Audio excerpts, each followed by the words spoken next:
Hi, Hey, Paula. sorry for the delay. No problem. Sorry, I wasn't looking at the screen when you popped in. Yeah, All right, welcome. Okay.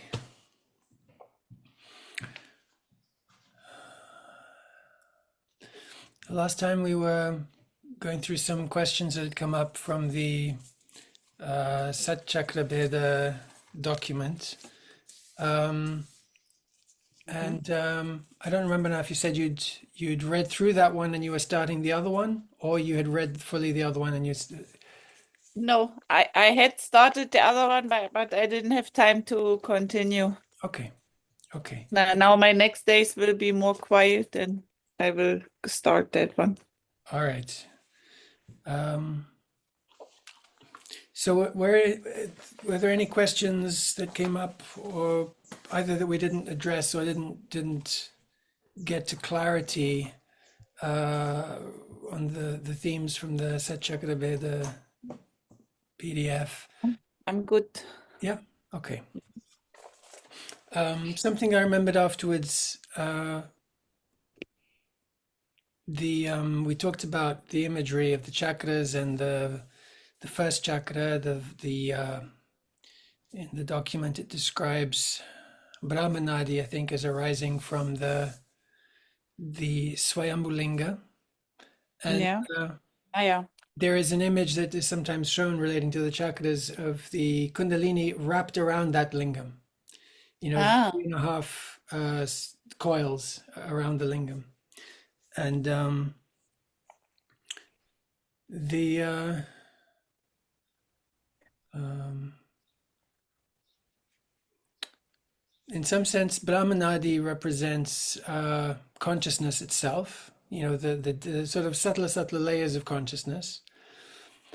And the idea of the self-created or self-arising lingam it implies the kind of the origin of things, the original force, the most primordial state, you could say.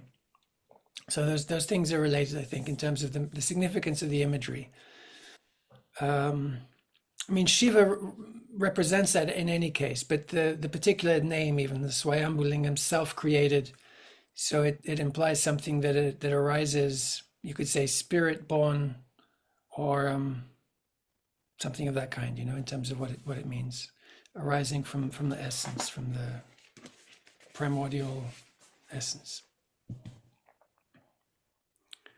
Um, and I'll share at the end of the class. I'll share the most recent version of the documents where it's got page numbers and an index to make it easier to go through.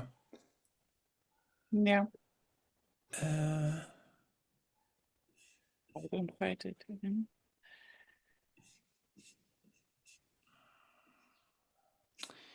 There are also mudras as different practices mentioned in the script. Will you also introduce those to us? some of them. Let me see which ones you're referring to. So, Like the Kashadi, whole list, basically. uh, I have to. Or should we practice them ourselves? There are two ways that we can. So, have I mentioned the books by Santatagamana? I'm not sure. Okay, because I haven't yet shared a reading list for this program, except just these texts themselves. There is a series of books by an author who goes by the name of Santatagamana. Not sure how you pronounce his name, but it's written that way. Uh, just seeing if I have any of his books at hand. I don't see any now to show you.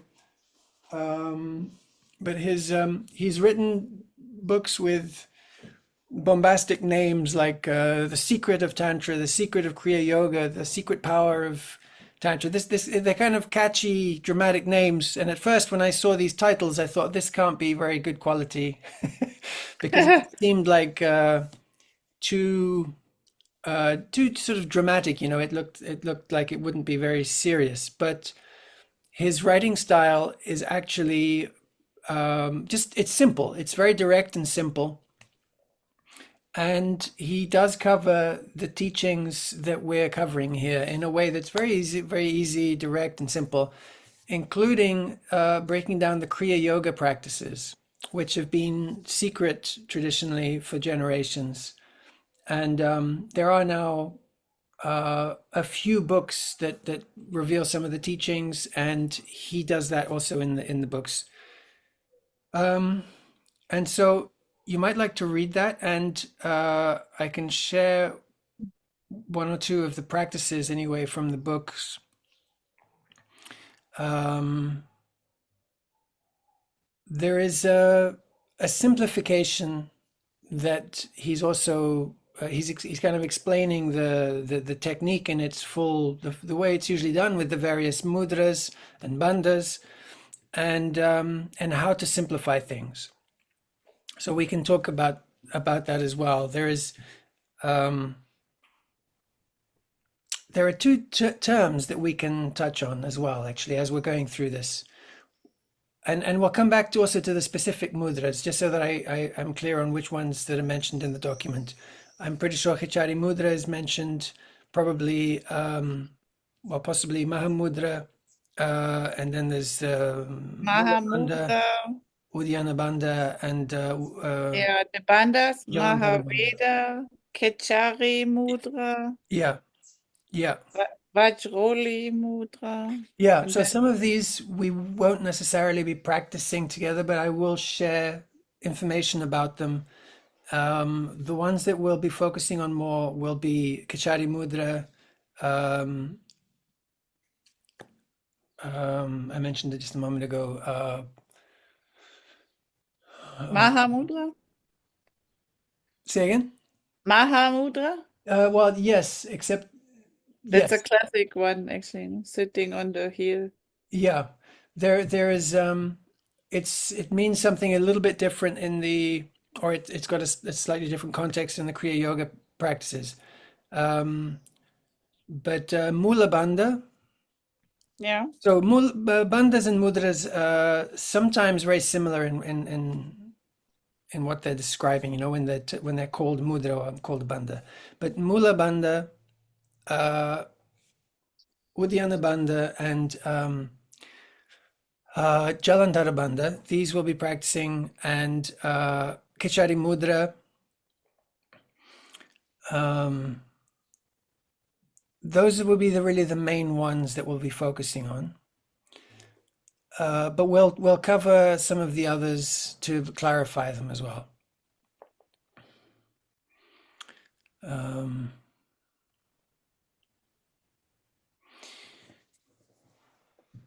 there's some terminology that would be worth clarifying in this moment, which is the expression Sat Chakra Veda, the focus of that whole PDF, is a description of a process of Kundalini being able to pass through the Sushumna Nadi, basically, but it's referred to as the piercing of the six chakras because that's part of its journey, the stations it has to pass, the in some sense barriers it has to cross potentially, right? If the chakras are blocked, then it cannot pass through. And so we can briefly also talk about what does it mean for a chakra to be blocked, and with your hands-on work that will be something that you know you have a certain amount of clarity because you work with that directly. But I think for most people these terms are often used like in let's say even pop psychology now, you know, blocked chakras and clearing chakras, and it's often I think these terms are used without an experiential clarity, and uh, it's multifaceted, and I'd be interested to hear also what insights you've got from your experience. Um, one thing before perhaps, well, I also want to keep the threads that I've kind of started. Uh, one thing one thing I try to avoid in the approach that I have is to use terms that remain unclear, even if they're familiar terms, like chakra, like nadi, even and karma and dharma, and all these terms. They may be familiar, but they, to the extent that they're not totally clear, they can create a certain amount of confusion and difficulty in our meditation, in our practice, in our spiritual journey, because it feels like we're carrying this baggage of stuff that just we don't know exactly what to do with it, but we have to carry it, or we have to think about it, or have to worry about it, or we have to get it right, but we don't really understand what it is we're trying to get right.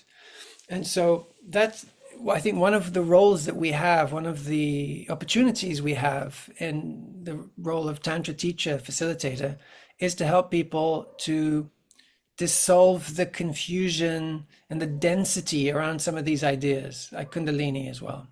People can get really stuck on the idea that they have something wrong with their chakras, something wrong with their Kundalini, something wrong with their karma, something wrong with this, that, or the other, without really knowing, well, how is that idea serving you? Is it empowering you? Is it leading to some fruitful action? Is it leading to some fruitful change? Or is it just this thing that's just kind of like confusing them? And so that was one thing, just relating to terminology and how we, through diving into the tantric teachings and culture, can help people broadly in spirit, in their spiritual journeys, because so much of the terminology that they will have absorbed comes from tantric culture. The chakras themselves and nadis and so on. This terminology, it developed within the tantric systems, and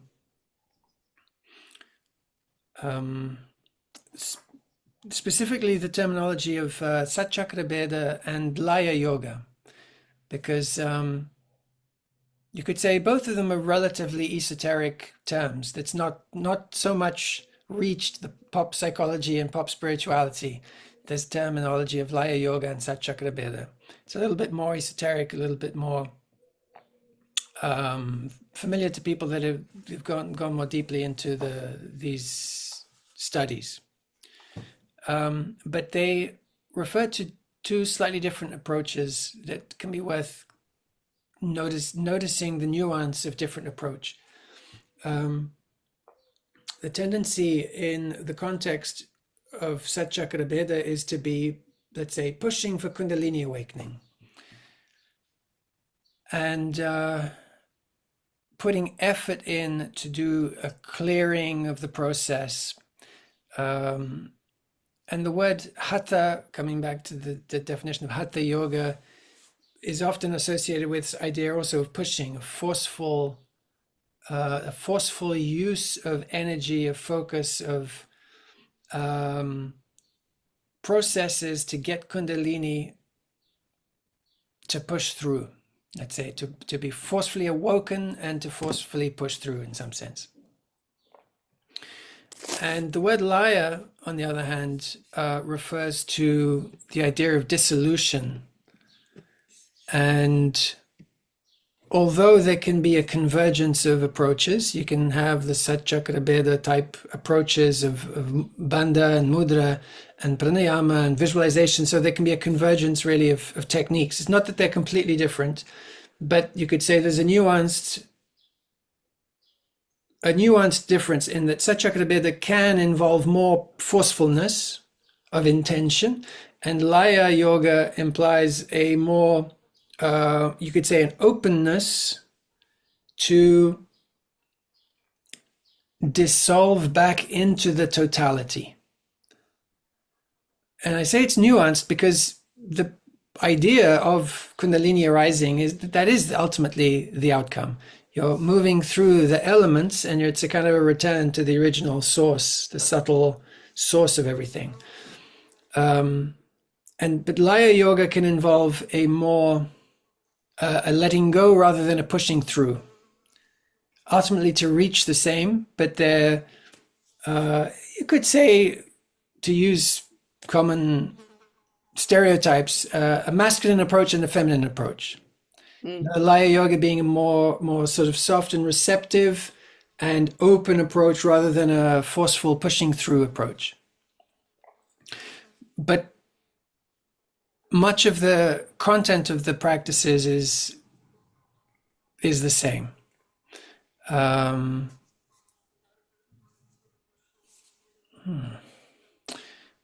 and I think there was another thread that I had started along with, but I'd love to hear if you want to share anything with your experiences working with people's energy, with their bodies, and for example, if somebody was to come to you and say, I think my chakras are blocked, how would you approach the work with them? Or if you feel someone's chakras are blocked, how do you also approach that with them? Yeah. So I have two different approaches. One is in the like hands-on massage, where I move the energy. I wake up the sexual energy and then move it upwards and all over the body. And then it's very obvious where people contract. Yeah, usually. So, before I start, I want to say that I understood now that the solar plexus actually belongs to the heart chakra Uh-huh. somehow. Yeah. It's because I have a Tantra group here right now, and that with the other Tantra teachers, I talked about it, about this solar plexus chakra that is not a chakra, what I learned now. So and it's when people don't want to let the energy go through the heart, then they use the solar plexus or the contraction happens in the solar plexus. So is Okay. it right that the solar plexus actually is more influenced by the heart chakra actually than the was the last barrier? Can I say it belongs to the heart chakra phys- Um, physically? it's not clear to me if it has a distinct identity other than what you're describing. But it's interesting what you're describing. The idea that as a barrier, as a place of resistance, we can kind of contract there, and so it can become a place to work with, a place to release energy from, relating specifically to that movement into the heart. So I think that's an interesting insight. I wouldn't say with 100% confidence that that's all it is, and there's nothing else to distinguish it, let's say there's nothing else that identifies its nature and its function.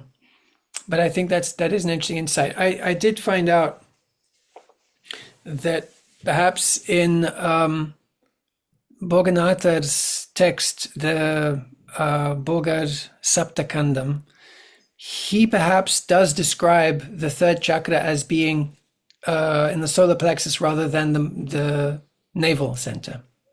So I haven't seen the specifics in the text, but the a chart which showed that that's how he described it came up, from studying the text, from doing an overview of the text. Yeah. So if the third chakra is around the navel, but I always feel actually if it's no or if the third chakra is the psycho-energetic center of like that has the function of willpower. I feel that always higher. Like Yeah, but it's like between the navel and the center of the chest. yeah, That's also where the contraction happens when people are not relaxed and they don't want they control the energy flow in a negative way. uh-huh. Then they contract and yeah, they contract the solar plexus. Yeah, when we engage our core to use our bodies, whether it's to defend ourselves, to act, there is a tightening or a solidification, you could say, even like a tightening that happens there. But it happens across the whole stretch, you could say, of the stomach muscles, the abdominal muscles. So it's Yeah, quite a range of true. Yeah, area that's affected. Uh, yeah, one reason that the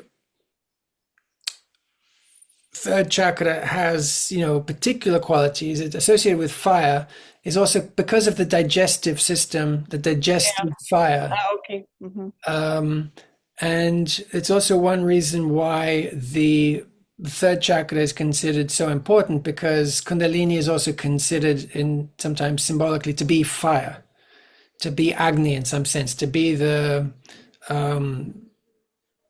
kind of the primordial manifestation of potency. And Yeah, so the association of it with fire and therefore with the Manipura, there's a convergence of imagery and of characteristics. yeah. Okay. Uh, but also to remember that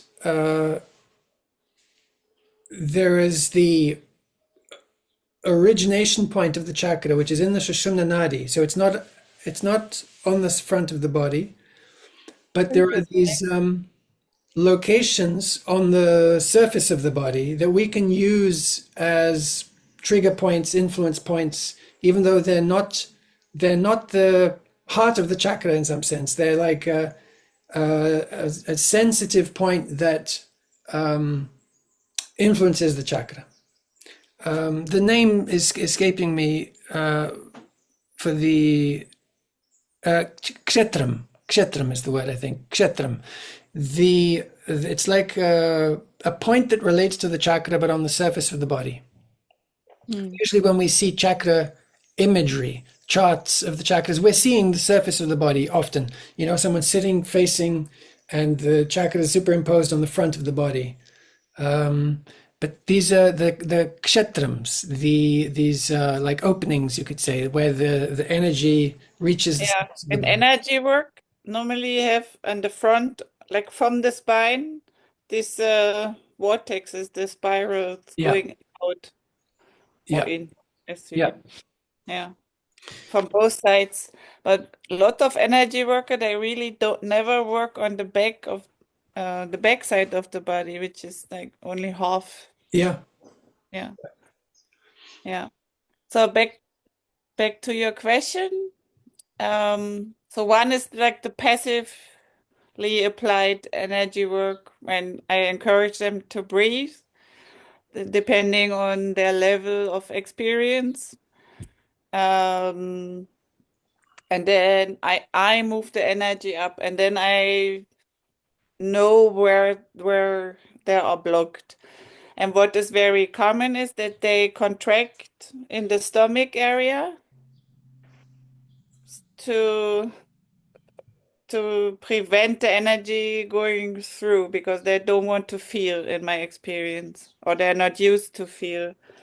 And often in the spiritual world, they think when they have these contractions, the energy is flowing, but it's quite the opposite. No, it's a contraction. And then the other way I work with clients is that I teach them the breath work and the bandhas, and then I help them in both when I do it to them or when they do it, they learn to guide the energy themselves up.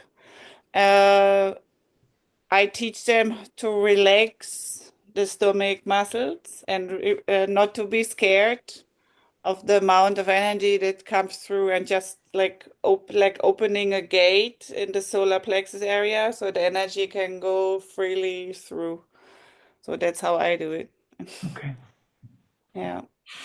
It's interesting what you were saying also about the people associating the contractions with energy flow, but that it can be more a sign of blockage and resistance than uninhibited flow. And it can vary. The type of contractions can vary. They can be either inhibitive, or they can be like a current that completes itself through the whole body. So there can be there was someone I knew who had contractions that would lead her head to go up like this. She would go like this, and the intensity of energy going up her spine would pull the neck muscles back, because the same way that we react to electric energy, where like the muscle contracts. And going back to the whole idea of the bandhas and mudras and what their functions are, to, in some cases, redirect energy, in some cases, to contain energy in the sense of not dissipating it, not dispersing it. So containing it within our energy field, within our energy system, within our energy circuits, so that it doesn't get wasted, you could say. And in some cases, the focusing, you could say the contractive quality of focus and of intensity can create the increased opposite effect of release. So where there is already some tension, if we gather even more energy there and kind of intentionally contract where we were before unintentionally contracted, we might be able to then manage to decontract, Relax. say again? Relax. Yeah, to relax the energy that was contracted there before. And so there are different things that are being carried out through the bandhas and mudras.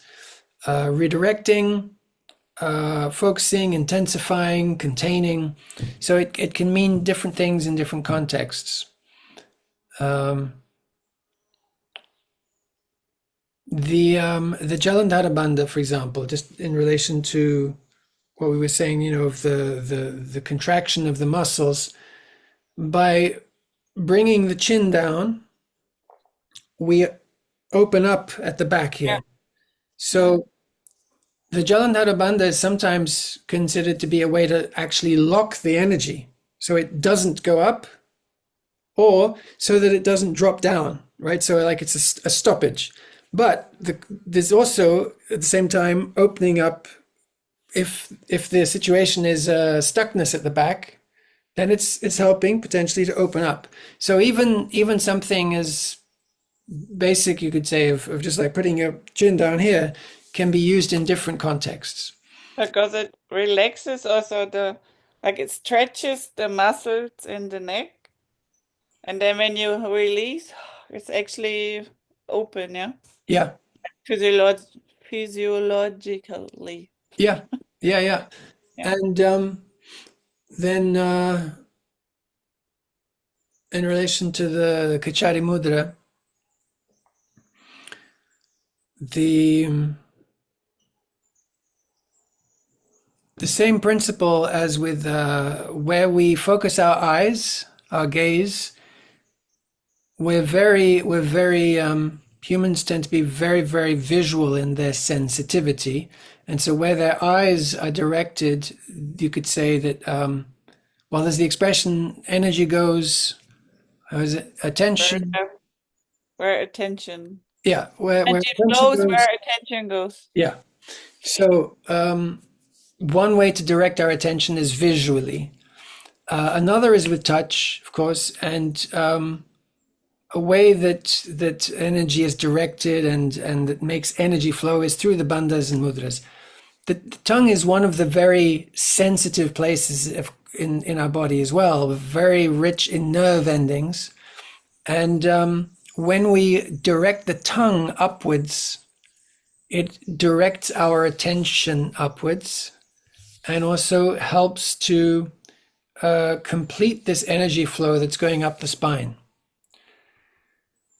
So, but even the Kachari Mudra has these two functions that seem quite opposite. One, as I've just described, directing energy to give completion and openness, to act as a sort of a bridge, even you could say, so that energy reaching the level of the neck can complete the current, the movement into the head. But the Kachari Mudra is also described as a way to block the area when the tongue does manage to go all the way up and back, so that substances that are generated through the states of bliss don't drop down the back of the throat and go into the digestive system and be wasted, burnt up, and lost. And we a couple of months ago, I think, when we were having a look at some of there was a chapter in James Mallinson's book, The Roots of Yoga, and we were talking about Bindu in this book. This one here. Yeah.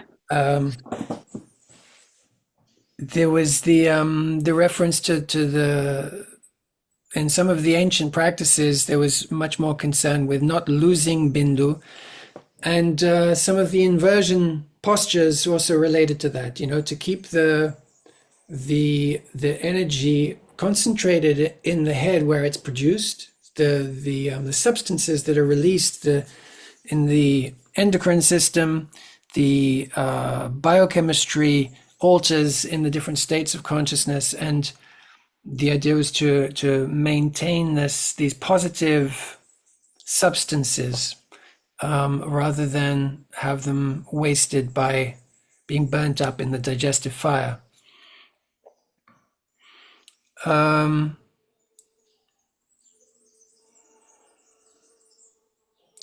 One of the postures that's also referred to as a mudra is I think the name that's coming to me is in Tamil, the Viparita Karani Asana. It's also known as I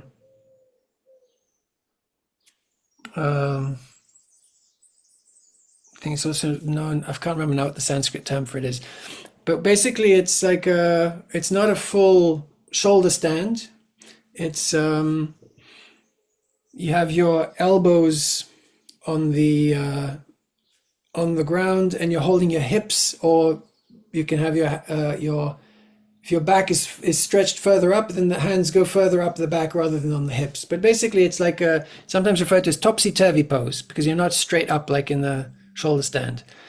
And the idea is that you're reducing the loss of these substances as you generate expanded states of consciousness and generate amrita,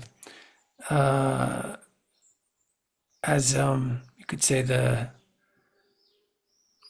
the substance of bliss and deathlessness.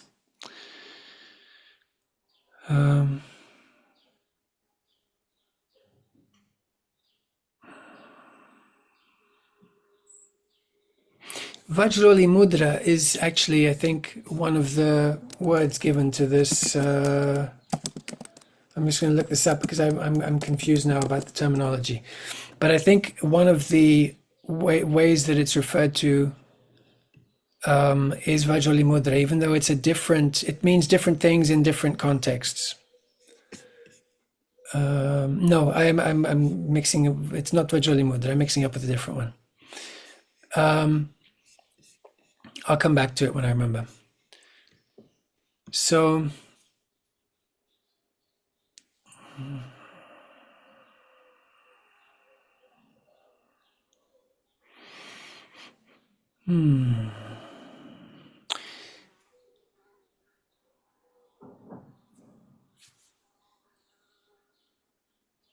I want to kind of review some of the things we talked about and piece them together, because there's kind of bits and pieces. We talked about Satchakrabheda and Laya as, to some extent, the same thing, but with nuanced approaches. One you could characterize as more masculine, forceful approach, and the other as a more receptive openness, more of a surrendering into the process of dissolving. And in fact, the terminology itself could be characterized as masculine and feminine. Bheda is translated usually as piercing, and Laya as dissolving. So, they evoke very different approaches, and even in the literal terminology itself. But the piercing can lead to dissolving, Yeah, or not? yeah. So that's right. That's how I understood. Yeah. They're not totally distinct practices, but they're nuanced approaches, because in one approach you're trying to make the dissolving happen by Okay, yeah, yeah. And the other one you allow it. yeah, In Laya Yoga you allow it. Yeah. yeah, yeah, That's how I do it usually. yeah. But Laya Yoga can have the active processes, the mudras and bandhas and pranayama and so on, that is used in Satchakrabheda. So it's, to a great extent, they overlap, but it's an emphasis and an approach that there's different emphasis on each side. One emphasizes more the pushing, the other more the allowing. But even the Laya Yoga side can involve the same techniques, just with a less pushiness, more just generating the availability, using the techniques to enhance the availability of energy to move, to be free to move. Would that involve also, because I have experienced that I did all the yoga I practice, like hatha yoga and then some pranayama, and then it would just come up and I would allow it. Yeah. Would it also be Laya yoga somehow? It's a kind of a combination, because the Yeah. hatha component is, in some sense, like the Satchakrabheda intentionality, and it brings about an energetic response. And then, rather than staying in the pushing attitude, you allow, having created the conditions for energy to move, you create the availability, the space for that to happen. And so it's a combination of the two approaches, which I think is generally the most effective way to do things, is to find that balance between the active intentionality and the receptivity. If we're too much in the active intentionality, we can forget to give space for it to actually happen, for energy to complete the journey, because we're controlling too much. Yeah. And the opposite can also happen, that we're waiting too much and not creating the conditions other than by just waiting. I saw documentary about yoga once. It was just yoga in general, not going into different schools, as far as I remember. And the main message, I think it was a German documentary, so you might not know it. The main message of the documentary was yoga is the preparation for meditation. Yeah, yeah, And it was very, yeah. very, That's very a it's a painful. it's a good way to describe it. And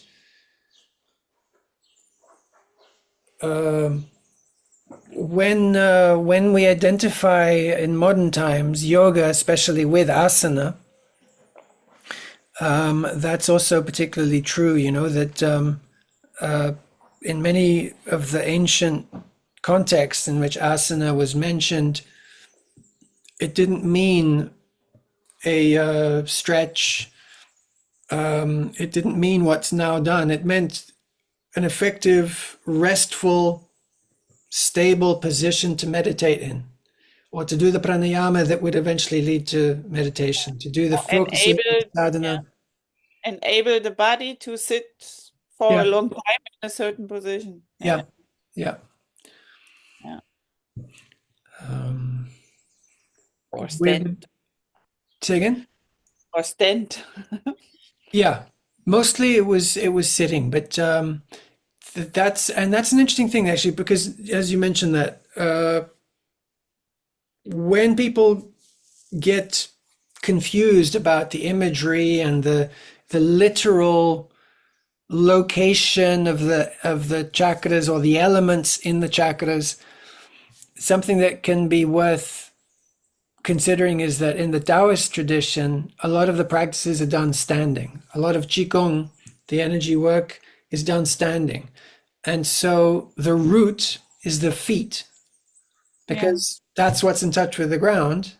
And so the meaningful reference is that place of sensitivity and energetic rootedness. If you're in a seated meditation posture, your feet don't have the relevance they do when you're standing. And so the root, the place of energetic interaction with the earth, becomes the base of the spine, effectively the perineum, rather than the feet. And so some of these things are relative to the context. And if we forget that, then we get confused about like which system got it right. They're each applying the principles. Yeah. Yeah.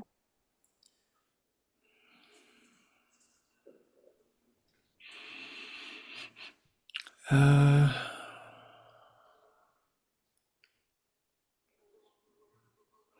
so yeah, we're kind of tying things together, bringing the things that we covered together. Hatha as well, Laya and Satchakrabeda. The complementarity of the approaches. And I actually also want to mention in that context that sometimes people might think also when they see different types of yoga, like which is the right yoga, which is the right approach? Is it like a non-dual path or is it a path of devotion? So is it jnana yoga or bhakti yoga or is it mantra yoga or is it like a kundalini type focus? And a complementarity can be really helpful where you've got the right amount of each thing and you're not Yourself. Yeah. saying, For yourself. Like yeah. To yeah, find the right system of practices from different schools for oneself. Yeah. yeah, and it's also it may not even be necessarily from different schools because and but that's an interesting thing to also figure out like why what leads to the distinction between the schools if they're trying to achieve the same thing. And in Yeah. some cases it's because they had the same principles way back, but then one teacher, one person during some particular exercise they were doing, that's when the breakthrough happened. So it's like, this is the way to have the breakthrough. Like, do this. That worked for them at that moment. It was the moment of release. And so it can happen that a fascination deepens around a specific outcome in a specific context. And and also, somebody who was celibate during a phase of their sadhana, that's when they had their breakthrough. So they say, okay, we should really, celibacy is the way. And somebody else who had their realization when they were no longer celibate or had never been celibate. So no, celibacy is not the way. So the context in which breakthroughs happen can also lead to an overemphasis on that approach. And so one of the things that can lead to the branching and the distinguishing of different approaches is just that they're emphasizing one aspect of what can be a multifaceted approach. But for example, in some of Santattagamana's books, when he references how to apply the Kriya Yoga practices effectively, he speaks of this as well, to include these facets of the practice, the devotional, the energetic intentionality, but not with getting stuck only in that pushing, having also the receptivity, the openness to grace. So this complementarity of approaches can be the most effective. It can take more time than just learning one simple technique, and then just hoping that thing, putting all your faith in it, let's say, and trusting in that. But when we have the way to learn a good set of practices that are, let's say, well-rounded in their complementarity, that can be the most potent approach. Yeah. To some extent, for example, aspects of the practice may be working more with releasing tension in the physical body. Asana can work with that as well to help to create the conditions, like you said, for an extended meditative practice. If we don't do the basics that allow us to be in an extended practice, then we're like cutting things short from the start. So a physical practice can be important, and yet it's not the ultimate. It's the warm up. It's the preparation. It's creating conditions for the other phases of the process. Um,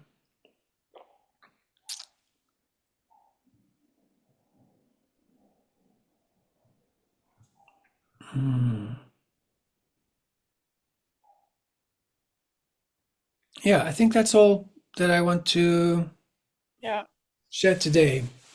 I Um, I would have two questions about the bandhas. yeah. Just the meaning. Mula bandha is clear, but Udayana and Jalandhara bandha, what does it mean, the name? Um, our Uddiyana Bandha refers to like an upward flight. Okay. So you can also think of the contraction at the abdominal level as being not only a pulling back, pulling inwards with the muscles, but a Yeah, slight upward movement as well. It's inviting the energy to rise yeah. and frees up the when you think also in terms of the upward and downward currents, it's a way to help to free up the upward current to Okay. Even if you do it on the exhale? uh yes, because even when you're exhaling, there can be and typically it is done on the exhale. Yes. I've found that it can also happen spontaneously on the inhalation, and it can have a let's say a potentiating effect of uh, condensing, not increasing the intensity of the energy by compacting it. So it's like you're forcing more energy into a smaller space. So you're creating more heat, let's say. On Uh, the inhale. say again? On the inhale. Yeah. Yeah. And And also to Jalandhara, I'm not, really sorry. force the energy up, no? Yeah, yeah. To some extent, forcing, to some extent, you could think of it as potentiating. Yeah, potentiating. Yeah. Okay. Hmm. Jalandhara, I don't remember now the literal meaning of the term Jalandhara. I know Jala is water, if I'm not mistaken, but I don't remember that being the I don't remember the translation. Adhara is like support, but still Jalandhara I don't remember. I'd have And to. the description says stops downward flow of nectar. So maybe Jalandhara Uh, means flow, downward flow. it well the Waterfall. nectar might be referred to as because the nectar is liquid, at least symbolically, right? So jala, if I'm remembering correctly, is water. So it might have to do with like supporting this place of the liquid, so that it doesn't flow down. But Yeah. that's guessing. I don't remember for sure. Kind of. Okay. We'll come back to it next in the next class and clarify that. Would be easier if it had the name of the chakra. Yeah, Yeah, I'm learning. I have a note now in my room, and so I see every day the names of the chakras. be memorizing them. Great, great. Yeah. All right. Okay. Okay. See you on Monday. See you on Monday. Uh, Good to see you today, Paula. Big hug. Ciao, ciao, Peter. Ciao. Have a nice weekend. Ciao. You too. Bye bye.